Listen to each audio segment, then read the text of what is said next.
Thank you, Mr. Speaker. Mr. Speaker, I rise today to honor the 241 American heroes who made the ultimate sacrifice on October 23, 1983, 41 years ago in Beirut, Lebanon.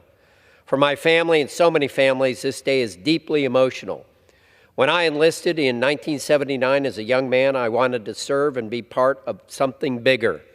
That led me to the United States Marine Corps. Like every Marine, I took an oath to God, to country, and to the Corps. Semper Fidelis is not just a slogan or a creed. For every Marine, it's a way of life. Only those who have earned the Eagle, Globe, and Anchor can fully understand the faith and loyalty instilled in us in the Marine Corps. Semper Fidelis is part of the very fabric of every Marine, past and present. I served as a first lieutenant in 3rd Battalion, 3rd Marines. In 1983, my battalion was ordered to Beirut, Lebanon in support of the 1st Battalion, 8th Marine Regiment, and the 24th Marine Amphibious Unit. I vividly remember the evenings we sat on the roof of the Marine barracks with the American flag flying over our heads. The nearby barrage of small arm gunfire and mortar rounds made it very clear that we were in harm's way. On that terrible day, 41 years ago, a terrorist affiliated with Hezbollah and Hamas, financed by Iran, drove a truck bomb into the barracks we called home. 241 American servicemen were killed, 220 of which were my fellow Marines. 241 sons, brothers, fathers, and friends, the heroes who never returned home. 241 came in peace. And 240 lives were stolen from us by an act of pure evil. It was the deadliest day for the Marine Corps since the Battle of Iwo Jima. It is by the grace of God that I was able to come home to my wife, Denise, who was expecting our first child, Nicole.